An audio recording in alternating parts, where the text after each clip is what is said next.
guys, it's Kat and today we're back with another video discussing the Met Gala, this time in the 2000s. To see the previous videos in this series, go back onto my channel, they're on there, and feel free to subscribe and stick around for future episodes. It is sweltering today and I am just as tired as I look. So jumping straight into it, starting off with the 2000s, unfortunately there wasn't a Met Gala in the 2000s. The first Met Gala of the 2000s was 2001.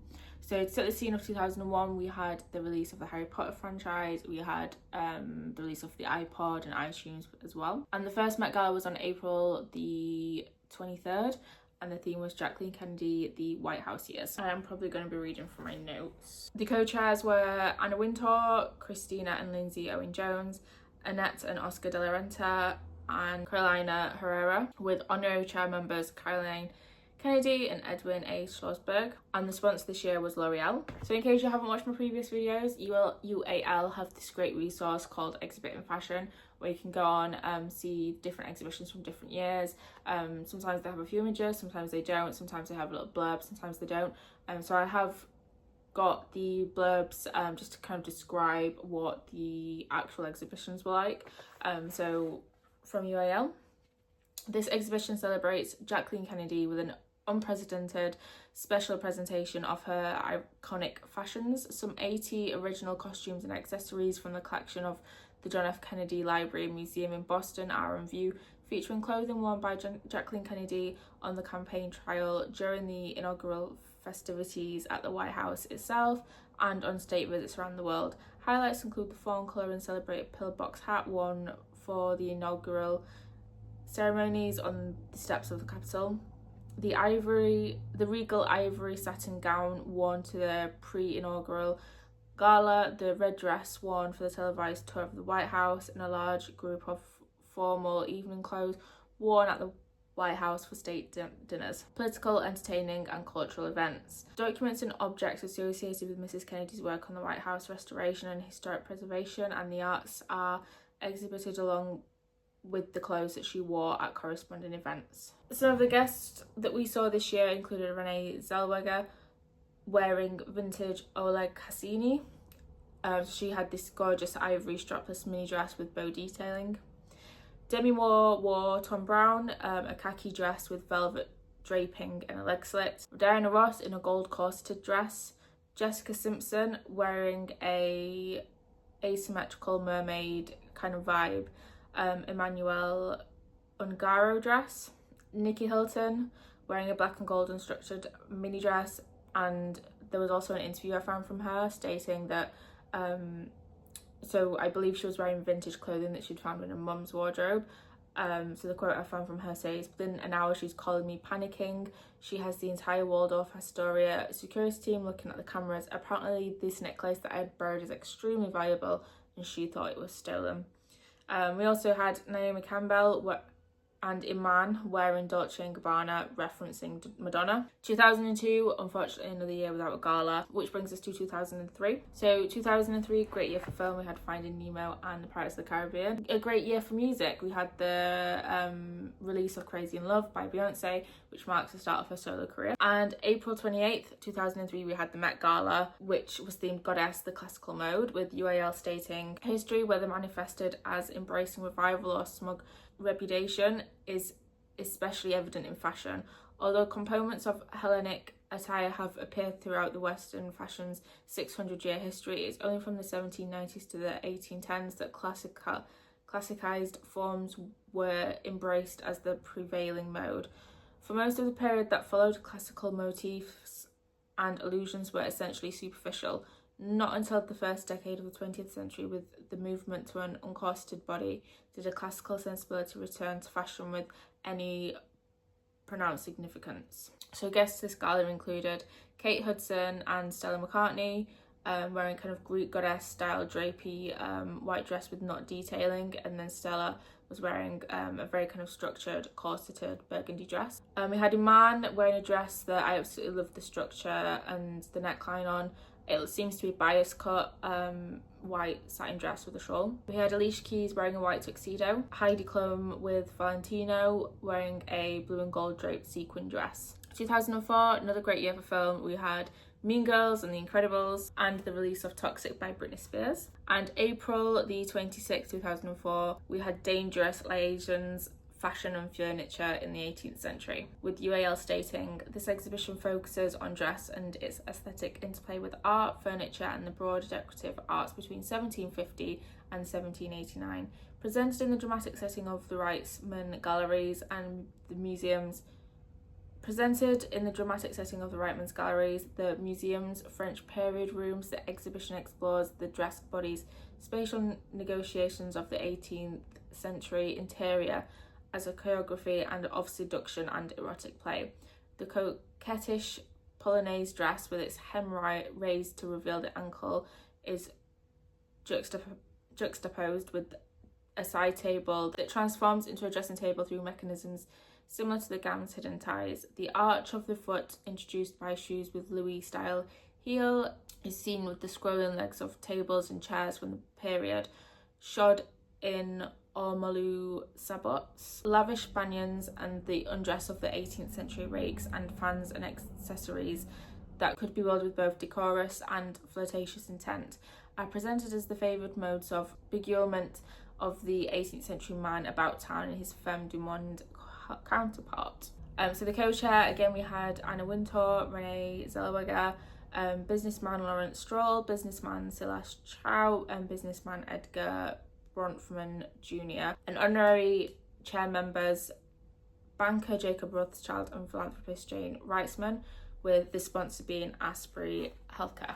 So guests this gala included Jennifer Lopez wearing a black lace naked dress with lacing detail, Scarlett Johansson wearing Calvin Klein in a highly structured neckline draping detailing, Serena Williams wearing a bias cut purple satin dress, Renee Zellweger wearing a strapless gold dress by Carolina Herrera, Natalie Portman wearing a chiffon halter neck, more of a relaxed kind of style dress. 2005, we had the introduction of YouTube and the debut of Rihanna with Pondy Replay. And May the 2nd, we had the Met Gala with House of Chanel. This marks our first Met Gala in May, although this wasn't a Monday. So we had co-chairs Anna Wintour, Karl Lagerfeld, Nicole Kidman, honorary chair Caroline, Princess of Hanover, and sponsor Chanel. With UAL stating, "One of the most revered designers of the 20th century, Coco Chanel, 1883 to 1971, made an enduring impact on the fashion world. It is the authority and mastery of her work, the resonance of her image of the modern woman as articulated in her designs, and the autobiographical infusion of influences in her collections that confirm her iconic stature. In this exhibition, the spirit of the House of Chanel echoes vibrantly with an unprecedented presentation of more than 50 designs and accessories from the museum's Costume Institute collection, Chanel archives and other international institutions such as the Victoria and Albert Museum in London. The exhibition examines the history of the House of Chanel, thematically revealing ideas and elements of biography as they were expressed in Chanel's work. Period examples are juxtaposed with the work of Karl Lagerfeld, who joined the House of Chanel in 1983, revitalising its spirit and identity. Through Lagerfeld's interpretations and refinements, the historic importance of Chanel is both defined and asserted for the modern woman. So guests this gala included Caroline Kokova, wearing the iconic I Love You dress, so it's corseted with a draped knotted shoulder and red lettering, and this was designed by Vera Wang. And we had Ian Somerhalder, so this kind of marks the beginning of where we start to see, I don't think there was any kind of vampire-ness happening at this point, but this kind of marks the beginning of where we start to see that trickle in. We had Mary-Kate and Ashley Olsen going for their traditional boho style with white and gold lace dresses. Nicole Kidman wearing a strapless black dress with sequin/rhinestone detailing. Jessica Simpson wearing a strapless black dress with pink floral motifs by Michael Kors. And then 2006, we had the release of Temperature by Jean Paul, iconic if you ask me. We had our very first Monday in May, on the May 1st, 2006, with Anglomania, Tradition and Transgression in British Fashion. Anglomania focuses on British fashion from 1976 to 2006, a period of astounding creativity and experimentation. Over the past 30 years, British fashion has been defined by a knowing and self-conscious historicism. In their search for novelty, designers have looked to past styles with an appetite that is audacious as it is rapacious, focusing on their postmodern historicising tendencies. This exhibition represents a series of tableaux based on Britain's rich artistic traditions. The irony of satirical prints, the romance of landscape paintings, and the glamour and bravado of grand manner portraits are evoked through a wide spectrum of British designers. The exhibition is set in the Metropolitan Museum's English period rooms, the Annie Laurie Aitken galleries, to create a potent dialogue between the past and the present. What I really noticed from researching is that this is kind of where we start to see kind of more posed photos on the stairs of the Met Gala instead of more kind of paparazzi photos, if that makes sense. So guests this gala included Sarah Jessica Parker and Alexander McQueen, one of the most iconic British designers, in that very classic tartan, kind of draped in that kind of historical style. I also noticed McQueen's wearing a kilt, and Sarah is in a kind of a beige strapless dress with black lacing detailing. I'd be really interested to know whether the tartan is kind of sewn onto her dress or whether it has been draped and held in that kind of traditional way, which doesn't involve any kind of securing but kind of, you know, using the belt and the way that the fabric falls itself. There's also Victoria Beckham in a strapless red dress, Jennifer Lopez wearing Alberta Ferretti, June Barrymore in what I think is Ferragamo black lace dress, and Lindsay Lohan wearing a black and white floral strapless dress. 2007, big year for pop culture. We had the release of the first iPhone, we had the first episode of Keeping Up with the Kardashians, and then iconic songs like Irreplaceable by Beyonce and Umbrella by Rihanna. And then May the 7th, it was Poirot King of Fashion with co-chairs Anna Wintour, Kate Blanchett, designer Nicolas Gesquire, honorary chair Francois Henry Pinault, CEO of Kering, and sponsor Balenciaga. More than any other designer of the 20th century, Paul Poiret elevated fashion to the status of an art form. Dress history credits Poiret with freeing women from corsets and with inventing such startling creations as hobble skirts, harem pantaloons, and lampshade tunics. But these details have detracted from Poiret's more significant achievements. Working with fabric directly in the body, Poiret pioneered a radical approach to dressmaking that relied on the skill of draping rather than tailoring and pattern making. Looking to antique and regional dress, Poiret advocated clothing cut along straight lines and constructed of rectangles. It was an approach that effectively established the paradigm of modern fashion, irrevocably changing the direction of costume history. Guests included Michael Bublé with Emily Blunt, Emily wearing a black drapey sequin dress, Rihanna in what I believe is her first appearance, wearing a George Chakra flowy white dress with the black gloves. I really like the neckline on this as well. Jessica Simpson wearing Roberta Cavalli. So she's wearing a white dress with multicolored sequins and a plunging neckline. Renee Zellweger wearing a black and white dress with floral pattern and pockets by Carolina Herrera. Jennifer Hudson wearing a white lace one shoulder dress by Michael Kors. Kate Moss wearing a flowy black dress, and Cameron Diaz wearing a pink layered strapless dress by Christian Dior. So 2008, this is where we really see vampires kind of taking a spot in pop culture with the release of Twilight. The MCU started with the release of Iron Man, and Beyonce and Jay-Z got married. And then May the 5th, we had superheroes, fashion and fantasy, which really fit in with the Iron Man theme. Since Superman appeared in 1938, the superhero has exercised a powerful influence over our collective imagination. Like the biblical and mythological heroes who are their lofty ancestors, superheroes have served as avatars of our hopes, dreams and desires, perhaps because they emerged from dime novels and pulp magazines and evolved in comic books. Superheroes have been dismissed as frivolous and superficial, but superheroes should not be underestimated. Their apparent triviality is the very thing that gives them the ability to address serious issues of merit and worth, that frees them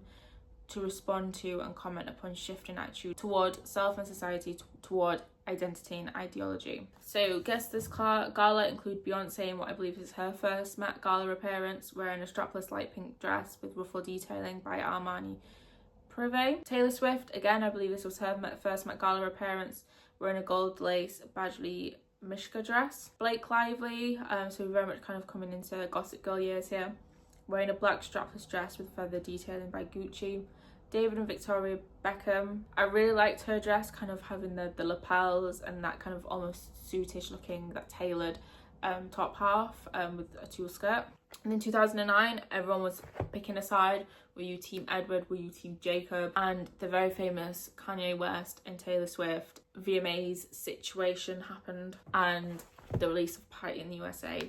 Iconic. And then on the 4th of May, we had the Modeller's Muse embodying fashion with co-chair Anna Wintour, Kate Moss and Justin Timberlake, and honorary chair Marc Jacobs. It was also sponsored by Marc Jacobs as well. Exploring this reciprocal relationship between high fashion and evolving ideas of beauty, the Model as Muse embodying fashion focuses on iconic models of the 20th century and their roles in projecting and sometimes inspiring the fashion of their respective eras. The exhibition, organised by historical period from 1947 to 1997, features haute couture and ready-to-wear masterworks accompanied by fashion photography and video footage of models who epitomise their epochs. So this year, Naomi Campbell and Stephanie Seymour also pulled out last minute from attending the gala as a show of support for designer Alea. Alea was well known for using his models as his muses and having kind of a close-knit group of models surrounding him.